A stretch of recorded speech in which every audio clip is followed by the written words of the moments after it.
Praise God. Hallelujah. Dalaygon ang Ginoo sa atong mga kinabuhi igsoon. Tugutin o sab ako ninyo nga magpaambit sa pulong sa Ginoo igsoon kay matud pas pulong sa Ginoo diha sa Mateo kapitulo 4 bersikulo 4, ang tao dili mabuhi sa paan lamang kundi sa matag pulong usab nga isulti sa Dios. Kung sa atong kinabuhi naningkamot ta para nga makakaon para sa atong kaugalingon, naningkamot usab ang Dios nga kita makakaon sa espirituhanon nga panalangin, pinaagis pagpamati nato dinha sa pulong sa Ginoo nga gikutlo dinis bala ang kasulatan igsoon. Munang ikaw ako igsoon, kanunay ta nga mamati sa pulong sa Ginoo aron magiyahan ang atong kinabuhi o dili ta basta-basta madala sa pagbuhat og daotan igsoon.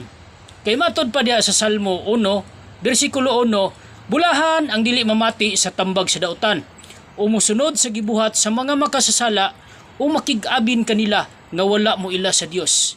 Kung sa atong kinabuhi igsoon, sa atong paglakaw nining kalibutan, dunay mga tao nga nagpakasala, unya sa imong kinabuhi wala ka musundog o wala ka basta-basta madala sa ilahang mga daotan nga binuhatan igsoon, isipon ka sa Dios nga bulahan igsoon. Kay gingon niya, bulahan ang dili mamati sa tambag sa daotan, o musunod sa gibuhat sa mga makasasala.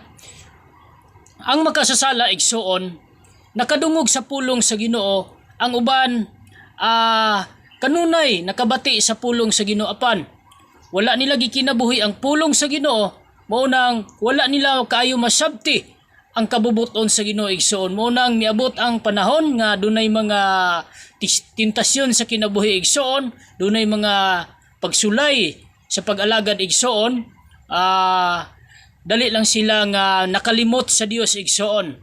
Dali lang sila nihimo og mga daotan batok sa Dios igsoon. Ingon niya, o makig-abin kanila nga wala mo ila sa Dios. Dili ta makigugoy-hugoy o musundog-sundog sa mga gibuhat sa mga tao nga wala makaila sa Dios.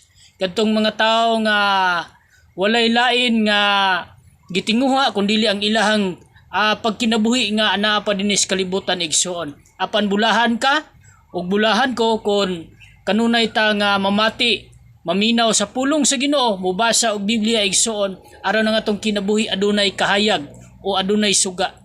Niingon ang Salmo 119 verse 105, ang imong pulong mao'y suga nga magtultol kanako ug mao'y kahayag sa akong agyanan. Ang pulong sa Dios igsoon naghatag kanato og kahayag sa atong paglakaw nining ibabaw sa kalibutan, kay kini nga atong kalibutan igsoon puno sa pagpakasala igsoon.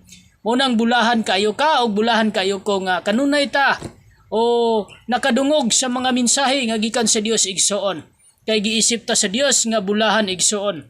Bulahan ang tao nga dili mamati sa tambag sa daotan o musunod sa mga gibuhat sa mga makasasala o makig-abin kanila nga wala mo ila sa Dios.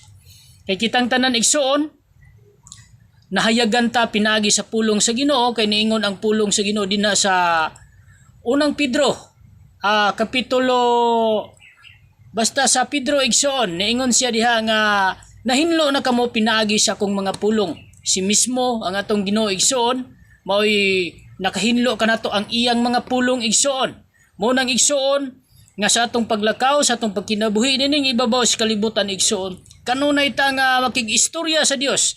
Muampo ta kanunay sa Dios, kay ang atong pag-ampo kanunay ta nga nakita niya na sa Dios igsoon. Ang atong kasing-kasing, atong unahuna nakita na sa Dios igsoon.